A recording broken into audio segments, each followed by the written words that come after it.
Hello students, very good morning. कैसे हैं आप सब? आज फिर से केमिकल रिएक्शन एंड इक्वेशन के साथ हम अपनी नेक्स्ट वीडियो के साथ रेडी हैं यहाँ पर। अब हम यहाँ पर बात करने वाले हैं इसके पार्ट 7 की। जैसे आपका सभी को भी पता है कि हमने पार्ट 6 कर लिया। बहुत स्लो पेस पे हम यहाँ पर चल रहे हैं और जैसे कि आप देख रहे हैं कि यहाँ पर हमने अभी तक केमिकल रिएक्शन एंड इक्वेशन, तो जो केमिकल रिएक्शन एंड इक्वेशन इसके हमने 7 पार्ट्स कर लिए हैं, 7 क्लासेस, मतलब 7th क्लास ये है। इसके साथ साथ अगर आप देख पा रहे हैं कि हमने लगभग कॉम्बिनेशन रिएक्शन तक चीज़ें देख ली हैं और अब हम क्या करने वाले हैं, हम देखने वाले हैं इसकी नेक्स्ट रिएक्शन। ठीक है बेटा, हम क्या देखने वाले हैं इसकी नेक्स्ट रिएक्शन। तो आज डेट है 28 अगस्त 2025 और शायद आप इस वीडियो को देख रहे होंगे 29 को, मे बी ये अपलोड होते होते 29 हो जाएगा। और अगर मैं बेसिकली, जैसे मैं हर वीडियो में स्टार्टिंग में करता हूँ कि मैं आपको बेसिकली एक ब्रीफ देने की कोशिश करूँ कि हमने इस चैप्टर में अभी तक क्या क्या पढ़ लिया है। सेम एज केमिकल रिएक्शन और इक्वेशन की डेफिनेशंस हमने देख ली हैं इसमें बहुत अच्छे से। दूसरा, हमने उसके कैरेक्टरिस्टिक्स देख लिए हैं, कैरेक्टरिस्टिक्स देखे हैं हमने। तीसरा, हमने बैलेंस इक्वेशंस की बात करी, चौथा हमने उसकी इन्फॉर्मेशन वगैरह वो भी इसी में इंक्लूड हो गया आपका। लास्ट हमने जो टाइप ऑफ रिएक्शन देखी, टाइप ऑफ रिएक्शन में हमने सबसे पहले कौन सी देखी, कॉम्बिनेशन रिएक्शन देखी। उसके हमने बहुत सारे यहाँ पर इक्वेशंस के एग्जाम्पल भी देखे और धीरे धीरे हम चीज़ों को समझ रहे हैं अब। लाइक कि हमें पता है क्या क्या चीज़ें ऐड होंगी, क्या क्या चीज़ें आनी चाहिए इक्वेशन में, ये सब चीज़ें हम देख रहे हैं। ठीक है बेटा, तो अब चीज़ों को ज़्यादा ना खींचते हुए अब हम डायरेक्ट चलते हैं इसके नेक्स्ट इक्वेशन पे, जिसका नाम है डीकॉम्पोजिशन रिएक्शन। कॉम्बिनेशन और कॉम्पोजिशन थोड़ा सा बच्चे उसमें कंफ्यूज होते हैं, कॉम्पोजिशन और कॉम्बिनेशन था। ठीक है, इस चीज़ का आप थोड़ा सा ध्यान रखें कि नाम क्या जा रहा है उसका। ठीक है, ये चीज़ ध्यान रखने वाली है। तो अब हम बात करने वाले हैं सेकेंड टाइप ऑफ रिएक्शन की, जिसका नाम क्या है,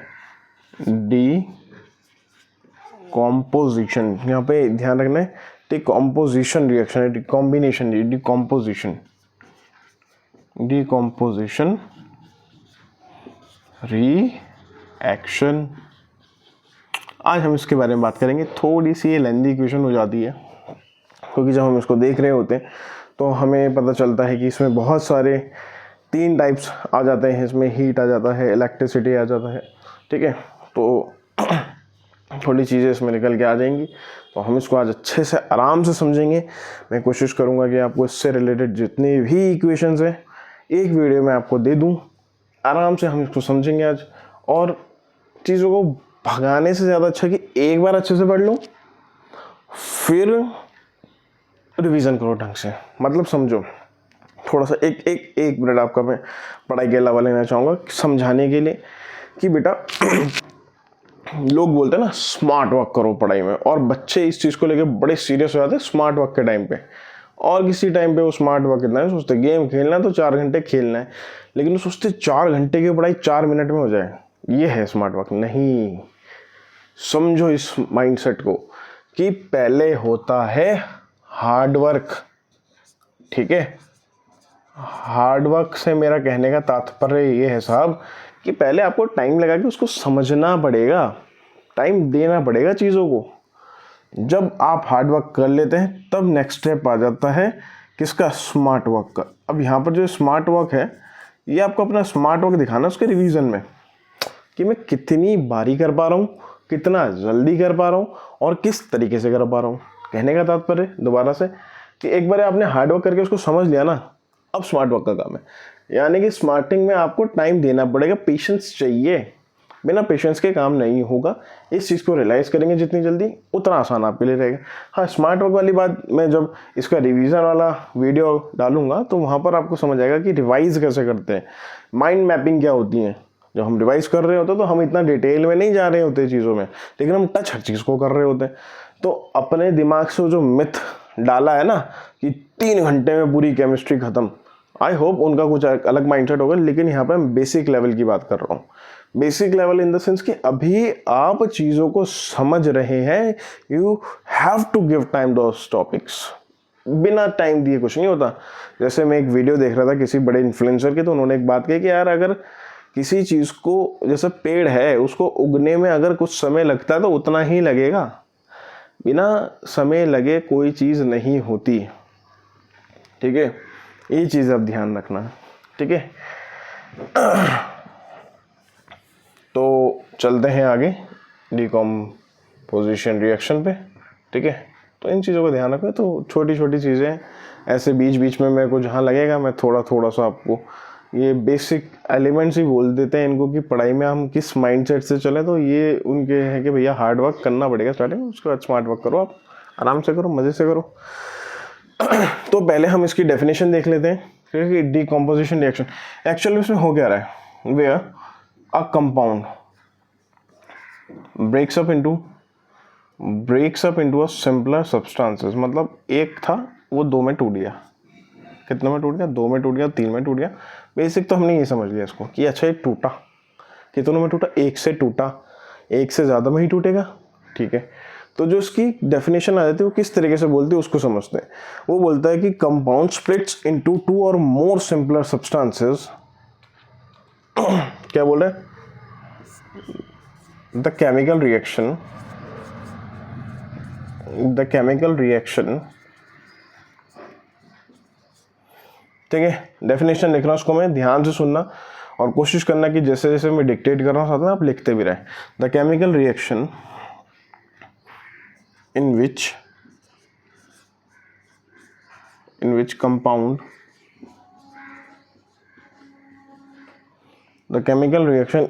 compound splits up into, क्या बोल रहा हूँ? It splits up into 2 or more किसमें? 2 या 2 से ज़्यादा सिंपलर सब्सटेंस में टूट जाए। 2 और more simpler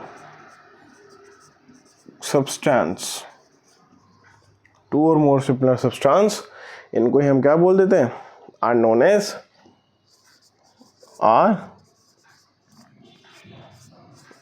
as decomposition reaction. क्या बोल देते हैं? Decomposition reaction. ये बात समझ आ गई? डीकम्पोजिशन रिएक्शन क्या होता है? जहां पर 1 से 2 में टूटा, सिंपल हमने पहले ही समझा, बेसिक पकड़ा उसका।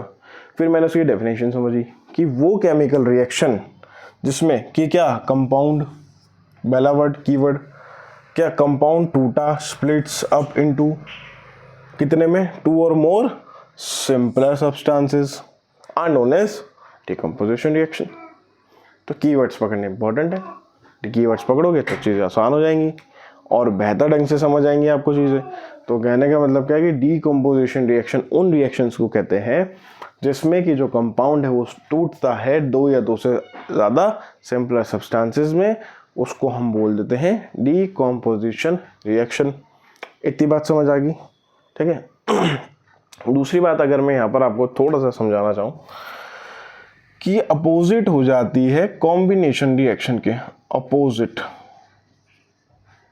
Opposite of combination reaction. ये बात समझ आई? ये कॉम्बिनेशन रिएक्शन की अपोजिट है। यहाँ तक कोई डाउट? मुझे नहीं लगता कोई होना चाहिए। तो इसके बाद बेटा हम चलते हैं अब इसकी रिएक्शंस पे, किस किस तरीके की इसमें रिएक्शंस आती हैं उनको हम देखते हैं। ठीक है, और कोशिश करना कि जैसे मैं यहाँ पर मैं आपको पहले भी बता चुका हूँ कि जैसे जैसे मैं यहाँ पर कोशिश कर रहा हूँ ना कि चीज़ों को समझाने की या रिएक्शंस लिखने की, तो उनको याद करना, ठीक है। यहाँ पर कोई भी चीज़ मैं फालतू नहीं लेके चल रहा हूँ। रिलेटेड टू टॉपिक्स कुछ भी मैं ऊपर नीचे का नहीं ले जा रहा हूँ, जितना ले जा रहा हूँ स्पेसिफिक है, उनको उसी तरीके से लेके चलना हो। जैसे मैं कल भी वीडियो में बोल रहा था कि ये दिमाग लगाना कि ये डेली बेसिस पे आपके लिए उतना ही टॉपिक में लेके आ रहा हूँ कि जितना एक बच्चा नॉर्मल बेसिस में कर पा रहा है, ठीक है। तो ये मत सोचना कि स्लो जा रही है, तेज़ जा रही है, कैसे यार ये तो बड़ा स्लो पढ़ाते हैं। नहीं भाई, ये उनके लिए स्लो हो सकता है जो स्मार्ट वर्क पहले ही सोच रहे हैं हार्ड वर्क तो करना पड़ेगा। तो हार्ड वर्क वाला माइंडसेट एक बार डेवलप हो गया तो स्मार्ट वर्क में बहुत आसानी हो जाएगी। तो ये छोटी छोटी चीज़ें कि ध्यान रखो, आराम से पढ़ते रहो, कोई दिक्कत नहीं है। सिलेबस कंप्लीट सबका हो जाता है, ठीक है। ये मत सोचना कि सिलेबस कंप्लीट ये वो इसका स्क्रीनशॉट जो लेना है यार तुम ले लेना, ठीक है। मैं इसको मिटा रहा हूँ। अब हम इसकी रिएक्शंस पे जा रहे हैं, ठीक है। हम इसकी रिएक्शंस पे जाते हैं और हम बात कर रहे हैं अब इसकी रिएक्शंस की। तो जो पहली रिएक्शन है उसके बारे में मैं उसको लिखता हूँ पहले, अगर डिस्कस करना हो तो डिस्कस करेंगे, कुछ लिखवाना हो तो मैं लिखवाऊंगा, तो ध्यान से सुनते रहना, ठीक है।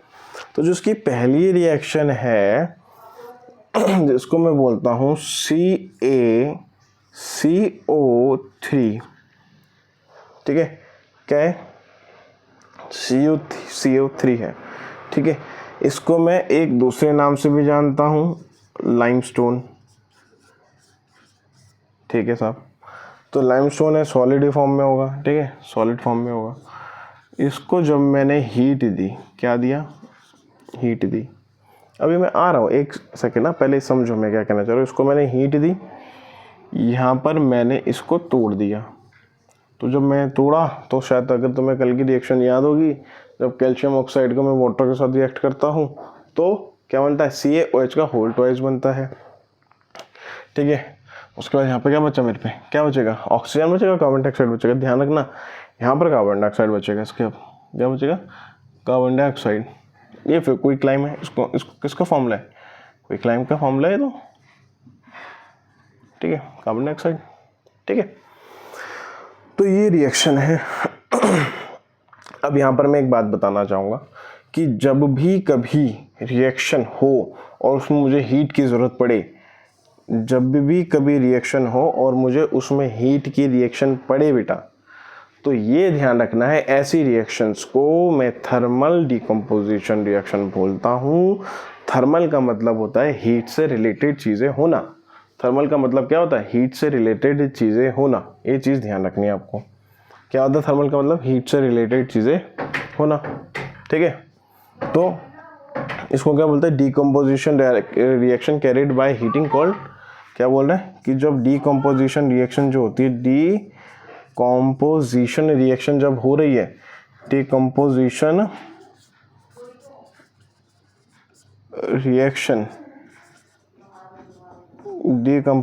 Reaction carried by heat, decomposition reaction carried by heat, इसको क्या बोल देते हैं? Called thermal reaction.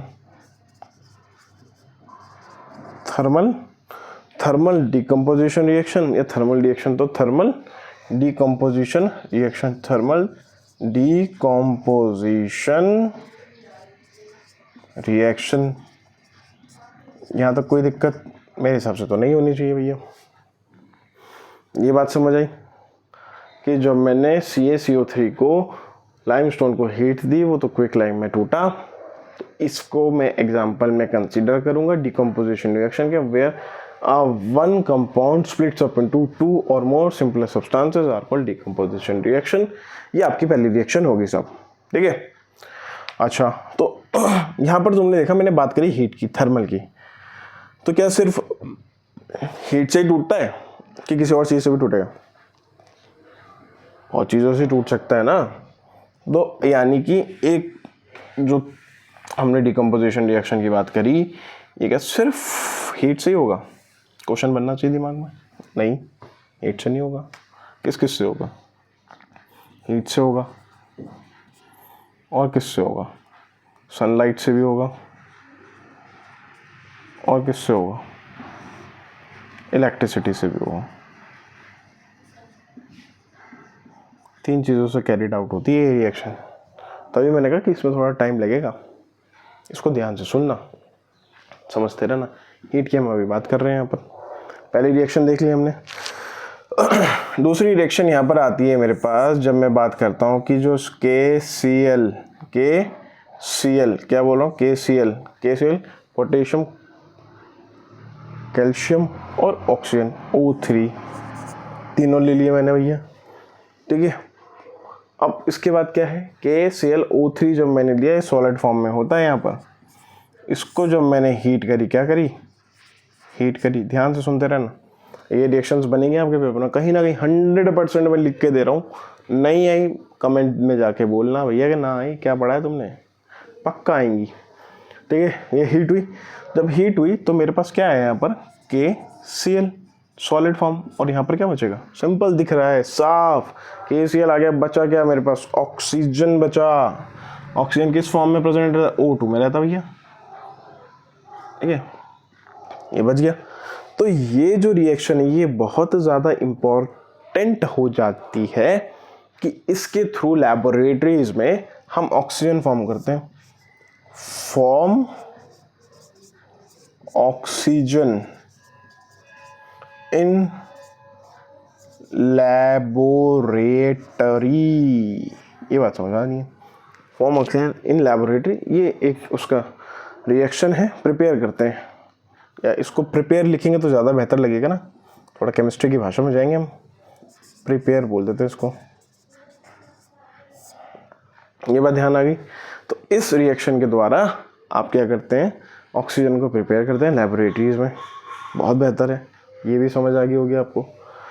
अब हम जा रहे हैं थोड़ी उन रिएक्शन पे, हीट की बात करेंगे, उन रिएक्शन में जहाँ पे कलर वगैरह चेंज हो जाते हैं, ठीक है, जहाँ पे कलर वगैरह चेंज हो पूछते हैं, जैसे AgBr है या फेरस है, फेरस सल्फेट, फेरस ऑक्साइड, ये सब पूछा जाता है पेपर में। तो इनको कान खोल के आराम से ठंडे दिमाग से सुनते रहिए, ठीक है। यहाँ पर कि ये चीज़ हो गई, उसके बाद जो नेक्स्ट रिएक्शन आ रही है वहाँ पर हम क्या कर रहे हैं, ध्यान से देखना, ठीक है। यहाँ पर हम क्या कर रहे हैं कि थर्ड रिएक्शन जो आ रही है वहाँ पर मैं बात करूँ कि जो Fe है, Fe किसके साथ रिएक्ट करेगा, Fe करेगा SO4 के साथ। SO4 एक कंपाउंड है, फेरस सल्फेट बोलेंगे इसको। ये होता है ग्रीन कलर का, किस कलर का होता है ये बेटा, एक ग्रीन कलर का होता है, ध्यान से सुनते रहना। मैं यहाँ पर बहुत आराम से इन्हीं के बारे में डिस्कस करूँगा, कोई ऊपर नीचे की बात नहीं करूँगा, जिससे कि आपका एक फोकस बना रहे। तो जो फेरस सल्फेट था वो ग्रीन कलर का था, जब इसको मैंने हीट दी, जब इसको मैंने बेटा हीट दी ना, मैंने इसको हीट दे दी तो ये टूटा, और जब ये टूटा ना तो फेरस Fe2O3 में टूटा बेटा। ये Fe2O3 में क्या सिर्फ यही टूटेगा, और भी कुछ बचेगा कि नहीं बचेगा, हाँ जी बचेगा। क्या बचेगा, SO2 बचा प्लस SO3 बचा, SO2 और SO3 बचा हमारा, ठीक है। तो जो फेरस सल्फेट था वो टूटा और इस तरीके से ब्रेक हो जाता है। एक चीज़ जो इंपॉर्टेंट ध्यान रखनी है इसमें कि इसका कलर भी चेंज हो जाएगा क्या भैया, फिर हाँ जी हो जाएगा। ग्रीन कलर था यहाँ पर, तो इसका कलर जो Fe2O3 है इसका कलर क्या हो जाएगा यहाँ पर, ब्राउन।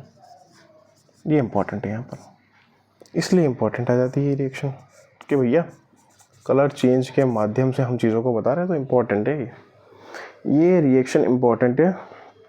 अब यहाँ पर इसका जो कलर चेंज हुआ ये हुआ due to the formation of, ये जो कलर चेंज हो रहा है ना यहाँ पे, ये किस due to the formation of ferrous oxide, कि जो फेरस ऑक्साइड बना ना बेटा यहाँ पर, उस वजह से इसका कलर चेंज हो रहा है। क्या बोलूँगा मैं यहाँ पर, due to the formation of ferrous oxide, ferrous oxide, तो जो कलर चेंज हुआ यहाँ पर मैं लिख देता हूँ, colour change due to the formation of ferrous oxide. ये पॉइंट समझ आया, यहाँ पर तो कोई दिक्कत मेरे हिसाब से तो नहीं होनी चाहिए, हालांकि अगर है तो उसको आगे जाके देख लेंगे, ठीक है। तो यहाँ पे जब हम फेरस ऑक्साइड की बात कर रहे होते हैं तो एक चीज़ और निकल के आती है, इसका सॉल्ट फॉर्मेशन आगे जाके हम पढ़ेंगे, क्रिस्टलाइजेशंस में हम पढ़ेंगे। लेकिन एक चीज़ ध्यान रखनी है कि जैसे हमने किताब में इसके आगे जो लिखी चीज़ है वो ये है कि जो FeSO4 होता है, .7H2 होता है, फेरस के साथ हमने वाटर के 7 मॉलिक्यूल्स ऐड कर दिए क्रिस्टलाइज फॉर्म में। तो उस पॉइंट पे क्या हो रहा है कि जो Fe है, Fe यहाँ पर मैं क्या बोल रहा हूँ कि FeSO4 है बेटा। क्या है? FeSO4 इसी का है, मैं इसको समझा रहा हूँ भी, इसी के कंसिडरेशन में रिएक्शन में लिख रहा हूँ कि जो FeSO4 है इसका कलर भी ग्रीन होता है बेटा। क्या होता है? ग्रीन होता है। ध्यान से समझना, ये रिएक्शन में आपके काम की है। तो जो FeSO4 है इसके आगे फॉर्मूला पूरा बनता है इसका कि .7H2 ये आपको पता होगा कि जब भी मैं क्रिस्टलाइन वाटर लेता हूँ .7 मतलब 7 मॉलिक्यूल्स ऑफ वाटर लिए मैंने, तो ये क्रिस्टलाइज फॉर्म में है। किस फॉर्म में है? ये क्रिस्टलाइज फॉर्म में है। तो जब मैं इसको हीट करूँगा ना बेटा, इसको भी मैं हीट करूँगा ना बेटा, तो जब हीट करा तो ये हाइड्रेटेड है ना, भी पानी है इसमें, तो एनहाइड्रस बन जाएगा। और जब ये एनहाइड्रस बनेगा तो ये कलर कौन सा दे देगा? अपना वाइट कलर देगा। तो मतलब जब ये एनहाइड्रस बनेगा मतलब FeSO4 बनेगा, तो ये एनहाइड्रस होगा एक, तो ये कलर कौन सा देगा? अपना वाइट कलर। ये बात ध्यान रखनी है। तो यहाँ पर ये इंपॉर्टेंट मुझे लग रहा था, तो मैंने इसको भी यहीं पर आपको बता दिया कि जिससे कि आप ध्यान रखें कि FeSO4.7H जब हीट देगा तो वो आपका FeSO4 बनेगा। 7 मॉलिक्यूल्स ऑफ वाटर हट जाएंगे हीट की वजह से, उसका कलर क्या हो जाएगा? वाइट कलर हो जाएगा। ठीक है, ये बात समझ आ गई। इसके बाद नेक्स्ट रिएक्शन, अभी हम हीट की ही बात कर रहे हैं और मैं कोशिश कर रहा हूँ कि जितनी रिएक्शंस मैं आपको आराम से समझा पाऊँ उनको मैं लेके चलता रहूँ आपके साथ और आप उसको समझते रहे बेहतर ढंग से। ठीक है बेटा, ये वाली बात समझ आ गई। FeSO4 हीट हुआ, Fe2O3 बना, SO2 बना, SO3 बना। कलर चेंज हुआ क्योंकि फॉर्मेशन हुआ फेरस ऑक्साइड का। इसके बाद हमने इसकी क्रिस्टलाइन फॉर्म वाला भी देख लिया कि FeSO4.7H2 जब होगा उसको जब हम हीट दे रहे होंगे तो क्या होगा कि FeSO4 जो होगा वहाँ पर जो कलर होगा वो चेंज हो जाएगा ग्रीन से वाइट में। इतनी बात समझ आ गई। आगे चलते हैं। अब हम बात करेंगे दूसरी रिएक्शन की। यहाँ पर हमने 3 रिएक्शंस देख ली, चौथी रिएक्शन यहाँ पर है। बड़ी बेहतर रिएक्शन है, बहुत जगह पूछी जाती है और बच्चे उसको देख के थोड़ा सा मेरे हिसाब से तो घबरा जाते हैं, क्योंकि ये रिएक्शन उनकी आंखों के सामने से निकल जाती है, उन्हें पता ही नहीं चलता किताब में ये भी थी। तो ये रिएक्शन थी आपकी PbNO। तो यहाँ पे ध्यान से देखते रहना, PbNO3 का होल ट्वाइस। बड़ी बेहतर सी ना, बड़ा मज़ा सा आ रहा है इसको देखने में। तो इसको बोलते हैं लेड नाइट्रेट। क्या बोलते हैं इसको? लेड, LEAD, लेड नाइट्रेट बोलते हैं इसको। कलर क्या होता है इसका? लेड नाइट्रेट का कलर ध्यान रखना, इसका कलर होता है कलरलेस। कलर ही नहीं भाई इसका, तो कलरलेस। ठीक है, कलरलेस है। अब जब हम बात कर रहे हैं PbNO3 का होल ट्वाइस की, मैंने इसको भी हीट दी तो क्या होगा? जब मैं इसको हीट दूंगा बेटा तो यहाँ पर चीज़ें कैसे निकल के आएंगी कि PbO बन जाएगा। PbO बना, क्या बना? PbO बना, सॉलिड फॉर्म में होगा ये। और जो ये PbO होगा ना, ये येलो कलर का होगा। किस कलर का होगा? ये येलो कलर का होगा। ये पॉइंट ध्यान रखना, किस कलर का होगा? येलो कलर का होगा। मैं कलर्स पे ज़्यादा कर रहा हूँ क्योंकि यहाँ पे से इसी तरीके के क्वेश्चंस बनते हैं, तो इसको बिल्कुल भी ऐसा मत लेना कि बड़ा मोनोटोनस चल रहा है। ध्यान से सुनते रहो कान खोल के। येलो कलर बनता है। इसके बाद जो NO2 होता है आपके पास, NO2, ठीक है, NO2 है यहाँ पर। NO2 का कलर क्या होता है? ब्राउन होता है। क्या बनता है? ब्राउन कलर का बनता है। और इसकी ना फ्यूम्स निकलती है, मतलब धुआं निकलता है। क्या निकलता है? फ्यूम्स निकलती है, धुआं निकलता है इसका। ठीक है, और कुछ भी निकलता है उसके बाद ऑक्सीजन निकलती है। सब क्या निकलता है? ऑक्सीजन, O2 निकलेगी इसके साथ, ऑक्सीजन निकलेगी। तो ये रिएक्शन समझ आ रही है कि जब लेड नाइट्रेट जिसका कलर कुछ भी नहीं है उसको मैंने हीट दी तो क्या बना मेरे पास? PbO बना जो कि येलो कलर का है। NO2 बना जिसको मैं ब्राउन बोलता हूँ, ब्राउन कलर में फ्यूम्स निकलेगी उसकी और ऑक्सीजन निकलेगी। ठीक है, ये बात ध्यान रखिए, इसमें कोई डाउट नहीं होना चाहिए। ठीक है, एक पॉइंट इसके नीचे लिखना नोट करके कि समझने वाली बात जो इसके अलावा भी है इस टॉपिक्स, इस रिएक्शन से रिलेटेड, वो ये है कि अगर जो लेड मोनोऑक्साइड है जो उसका कलर होता है वो रेडिश ब्राउन हो जाता है। कब? जब वो when hot but yellow when cold. मतलब जो लेड मोनोऑक्साइड होता है, लेड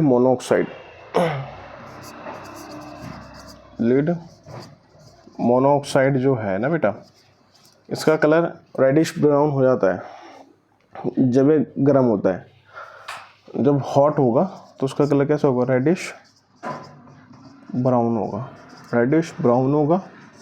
और जब ये कोल्ड हो जाएगा, जब ये ठंडा हो जाएगा, जब ये क्या हो जाएगा, ठंडा हो जाएगा, तब कैसा हो जाएगा उसका कलर, येलो। कैसा हो जाएगा, येलो, जब ठंडा होगा। ठीक है, ये चीज़ ध्यान रखनी है। तो ये क्वेश्चन ना कभी कभी घुमा फिरा के पूछ लेते हैं बच्चे, इसको मिस कर देते हैं, बड़े बेसिक क्वेश्चन होते हैं। ठीक है, यहाँ तक बात समझ आ गई। हमने हीट से रिलेटेड 4 रिएक्शंस यहाँ पर देखी। हीट से रिलेटेड कितनी रिएक्शन देखी, 4 रिएक्शंस अभी तक हम देख चुके हैं। डिकम्पोजिशन रिएक्शन हम पढ़ रहे हैं, इसको बोलते हैं जो कि अपोजिट है कॉम्बिनेशन रिएक्शन का। ठीक है, यहाँ तक बात समझ आ गई। यहाँ तक मुझे नहीं लगता कि आपको कोई दिक्कत होगी। अब हम इसके आगे चल रहे हैं, जहाँ पर हम बात करने वाले हैं इसके सेकंड पार्ट की, यानी कि इलेक्ट्रिसिटी की। ठीक है बेटा, ये किसके एग्जाम्पल थे, सारे 4 ये एग्जाम्पल्स थे आपके डिकम्पोजिशन रिएक्शन में हीट के। ठीक है, ये चीज़ थोड़ी सी ध्यान रखना कि चीज़ों को पकड़ते हुए चलना, बहुत मज़ा आएगा आगे जाके। चीज़ें जो आपको समझ आने लगेंगी और आप खट से आंसर देंगे, वहाँ पर डिफरेंस क्रिएट हो जाएगा। जो बच्चा शांत बैठ के देख रहा है ना अभी, कि ठीक है, भागा दौड़ी से बच के एक बार शांत तरीके से देख लेते हैं, समझ लेते हैं, आगे जाके हमारे काम आएगा। क्योंकि मैं तो ऐसा है ना कि मैं तो पढ़ा रहा हूँ, कोई ना कोई तो पढ़ रहा होगा। और जो जल्दीबाजी का सिस्टम मुझे आज तक समझ नहीं है कि जल्दी करनी पढ़ाई में ही क्यों है तुम्हें सिर्फ, और कहीं तो तुम जल्दी नहीं करते हो। तुम ये तो नहीं बोलते जल्दी जल्दी खेल लेता हूँ फिर ज़्यादा सा पढ़ूंगा, तुम बोलते हो जल्दी जल्दी पढ़ ले तो फिर बहुत सारा। अरे यार, दोनों में बैलेंस करो ना। अगर तुम खेल रहे हो आराम से, तो तुम जब पढ़ रहे हो तो उसमें भी भागा दौड़ी मत करो भाई। समझो इस चीज़ को, आराम से बैठ के पढ़ना पड़ेगा। ये वो बच्चे समझ पा रहे हो जिनका एक शेड्यूल है, शेड्यूल बांधो अपना। 4 घंटे पढ़ना तो 4 घंटे पढ़ना है, टाइम दो उन चीज़ों को। ठीक है, कंसिस्टेंसी मेंटेन रखो, जो मैं हर बार बोलो। अब हम इलेक्ट्रिसिटी की बात करते हैं। ठीक है, इलेक्ट्रिसिटी, इसको मैं थोड़ा मिटा देता हूँ, बाद में हम इसको डिस्कस करेंगे कि अब हम इलेक्ट्रिसिटी पे जा रहे हैं, फिर हम सनलाइट पे जाएंगे। तो इलेक्ट्रिसिटी से रिलेटेड क्या क्या चीज़ें इनको देखते हैं। अब हम किसकी बात करें, इलेक्ट्रिसिटी। इलेक्ट्रिसिटी से तो मैं एक रिएक्शन आपको, 1 या 2 रिएक्शन समझाऊंगा और आपको चीज़ें क्लियर हो जाएंगी कि इलेक्ट्रिसिटी की अगर हम बात करें तो सबसे पहले मैं एक यहाँ पर डायग्राम बनाता हूँ। ठीक है, थोड़ा इसको ध्यान से देखना। ठीक है, यहाँ पर ये जो डायग्राम मैं बना रहा हूँ ये बहुत जगह पूछा भी जाता है। ये बेटा बैटरी है। ठीक है, अब इस बैटरी पे यहाँ पे नॉब्स लगी होंगी। ठीक है, अब जो नॉब्स होंगी ये यहाँ पर आगे इससे एक फ्लास्क कनेक्ट है, यहाँ पर इससे आगे एक फ्लास्क कनेक्ट है, ये। और यहाँ पर जो है ये जो लिड्स हैं ये ग्रेफाइट की लिड्स हैं, ये कनेक्ट है यहाँ से, ये कनेक्ट है यहाँ से। ठीक है, इसमें मैंने डाइल्यूट सल्फ्यूरिक एसिड डाल दिया और यहाँ पर क्या है, यहाँ पर मैंने 2 इसमें लगा दिए, क्या 2 इसमें मैंने ट्यूब्स लगा दी। अब जब मैंने इसमें डाइल्यूटेड सल्फ्यूरिक एसिड डाला, कौन सा डाला, डाइल्यूटेड H2SO4 डाला, मतलब इसको मैं कॉमनली वाटर भी बोल दूंगा बट डाइल्यूटेड सल्फ्यूरिक एसिड होगा इसमें। ठीक है, H2SO4 डाइल्यूटेड सल्फ्यूरिक एसिड के कंसिडरेशन में मैंने चीज़ें ली। इसको मैंने बोला कि जो ये है ये ग्रेफाइट की रॉड है, ग्रेफाइट की रॉड है ये यहाँ पर। ठीक है, ये कैथोड होगा, नेगेटिव मतलब कैथोड कटा हुआ, ये पॉजिटिव यानी कि एनोड होगा। ठीक है, तुम्हारे बुक में ज़्यादा बेहतर ढंग से बना तो वहाँ पर से देख लेना। और यहाँ पर मैं देखता हूँ कि ये वाला जो फ्लास्क है तो इतना भरा हुआ है, इतना भर गया है, लेकिन ये यहीं तक भरा हुआ है, ये इतना ही भरा हुआ है। ठीक है, तो ये खाली है ना, ये ज़्यादा खाली है, ये कम खाली है, यहाँ पे भरा हुआ ऊपर तक ज़्यादा है। तो इसको क्या है कि जो यहाँ पर खाली है ना, तो जो खाली जगह है यहाँ पर गैस है। यहाँ पर कौन सी गैस है, यहाँ पर हाइड्रोजन गैस है, और यहाँ पर जो कम खाली है उसमें ऑक्सीजन गैस है। ठीक है, वहाँ पर कौन सी गैस है, ऑक्सीजन गैस है, ये बात ध्यान रखना। ठीक है, वहाँ पर कौन सी गैस है, ऑक्सीजन गैस है। ये चीज़ समझ आ रही है मैं क्या कहना चाह रहा हूँ, कि जहाँ पर जगह ज़्यादा दिख रही है हमें, वहाँ पर हाइड्रोजन गैस है, जहाँ पर कम दिख रही है वहाँ पर ऑक्सीजन है। मतलब कि हाइड्रोजन ज़्यादा, मैं 2 बोल देता हूँ, ऑक्सीजन कम, मतलब एक H2O बन रहा दिखता है मुझे यहाँ पर गैसेस की फॉर्म में। तो यानी कि ये किसकी रिएक्शन है, व्हेन हाइड्रोजन और water the combination mean water that electrolysed electricity हम इसको देंगे तो क्या होगा ये बेटा, ये टूटेगा आपका 2 तरीके से। एक तो H+2 H2O2 2H2O बन जाएगा इसका यहाँ पर, और ये रिएक्शन आपकी कंसीडर हो जाएगी। जो मैंने यहाँ पर डायग्राम छोटा सा बनाया आपको समझाने के लिए कि जब हम बैटरी से कैथोड और एनोड से जो यहाँ पर कि आपकी ग्रेफाइट की लीड्स लगी हुई हैं वो कनेक्ट होंगी, तो जब इसमें रिएक्शन कंसीडर होगी तो जो लिक्विड है वहाँ पे से जब हाइड्रोजन और ऑक्सीजन गैस निकलेगी तो जो कम भरा हुआ होगा, जिसमें पानी कम ऊपर चढ़ा होगा, उसमें हाइड्रोजन गैस होगी खाली जगह में, और जहाँ पर ज़्यादा भरा हुआ होगा वहाँ पर ऑक्सीजन गैस होगी। और इस ऑक्सीजन गैस को चेक करने का है कि जो ये ऑक्सीजन गैस होगी, अगर मैं इसको जलाऊंगा, अगर मैं इसको इसके पास यहाँ पर मैं वो लेके आऊँगा, कोई बर्निंग कैंडल लाऊंगा, तो पॉपिंग साउंड के साथ बंद हो जाएगी। तो पॉपिंग साउंड से मुझे ये पता चल जाएगा कि भैया ये हाइड्रोजन है। अगर मैं दूसरी फ्लास्क सेकंड फ्लास्क की तरफ लाऊंगा जहाँ पर कि कम जगह है, वहाँ पर अगर मैं जलाऊंगा तो तेज़ ब्राइट जलेगी, यानी कि ऑक्सीजन की प्रेजेंस में जलेगी तो अच्छी जलेगी। तो यहाँ से मैं इस चीज़ को समझ सकता हूँ। ये बात समझ आ गई, यहाँ तक कोई दिक्कत मेरे को नहीं लगता कि कुछ होगी। ये आपकी पहली रिएक्शन इसमें इलेक्ट्रिसिटी में। अब दूसरी रिएक्शन की तरफ हम चलते हैं।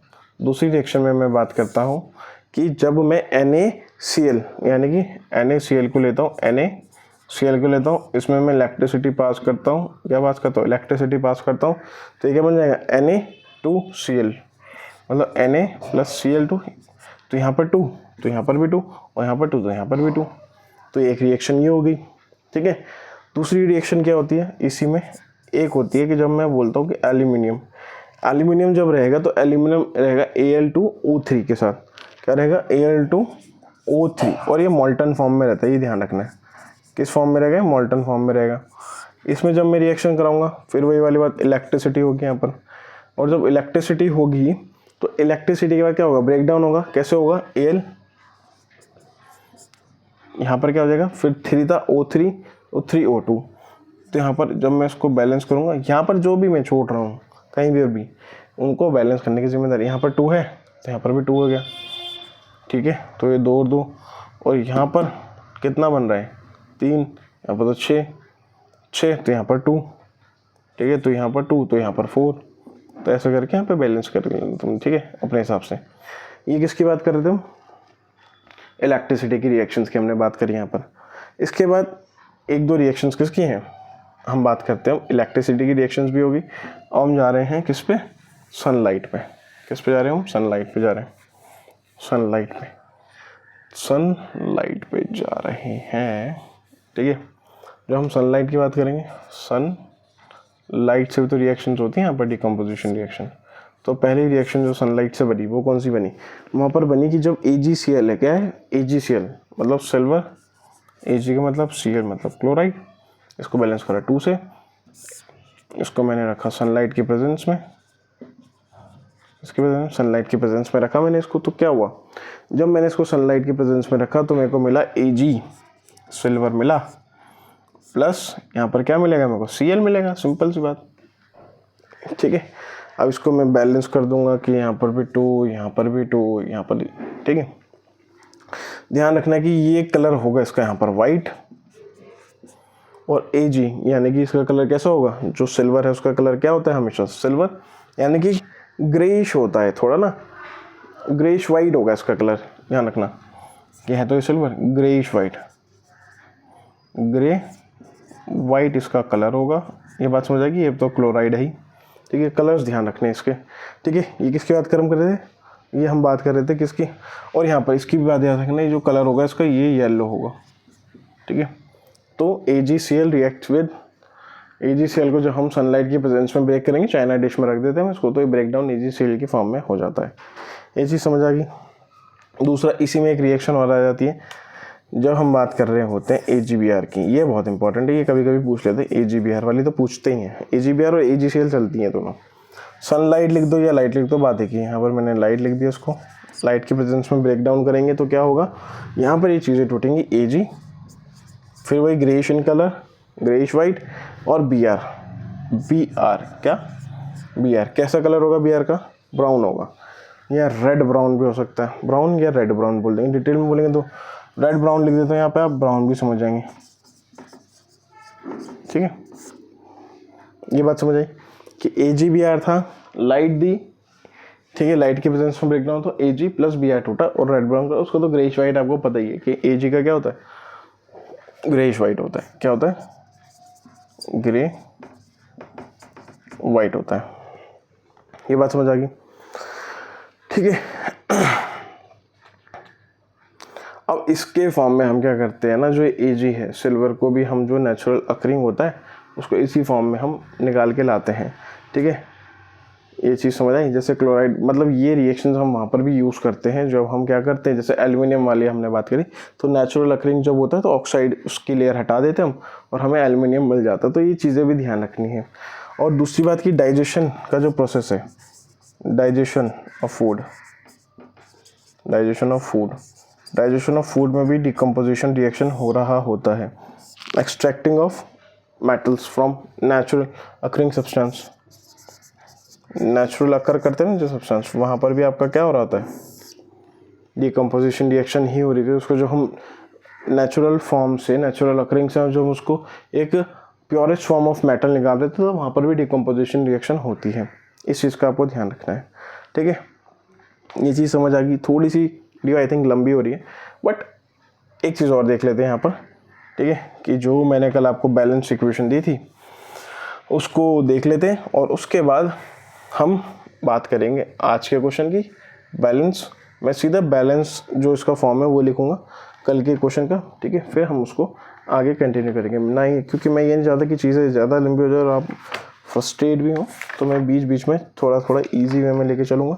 कल मैंने आपको एक रिएक्शन दी थी एफ वाली, है ना, कि एफ रिएक्शन ये थी आपके पास कि सॉरी डिकम्पोजिशन ख़त्म हो गया, इतना ही था बेटा डिकम्पोजिशन। वहाँ पर हमने तीनों चीज़ें देख ली। ठीक है, मतलब कहने का ये है कि जो हमने डिकम्पोजिशन रिएक्शन देखी वहाँ पर हमने तीन चीज़ें देखी, हीट देखा, सनलाइट देखा और इलेक्ट्रिसिटी देखा। ठीक है, वहाँ पर हमने कलर चेंज की बात करी, सनलाइट में हमने दो रिएक्शंस देखी, और हमने लास्ट में बात करी कि नेचुरल अकरिंग सब्सटेंसेस में भी ये चीज़ें होती है, नेचुरल अकर होता है, और जो नेचुरल अकर मतलब एल्यूमिनियम ऑक्साइड है उसको जब मैं हीट करूँगा तो ऑक्साइड अलग हो गया तो एल्यूमिनियम मुझे प्योरेस्ट मेटल मिल गया। ये चीज़ मैंने बात करी।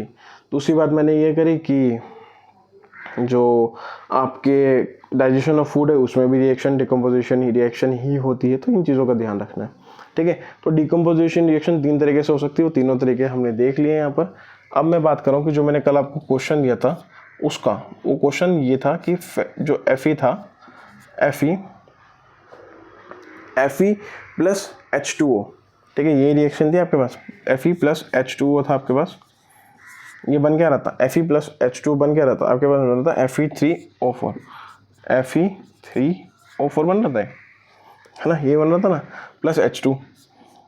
तो आप करेक्ट करना कि ये इक्वेट हो गया, मतलब ये जब बैलेंस होगा तो इसकी बैलेंस होके कैसे बनाई।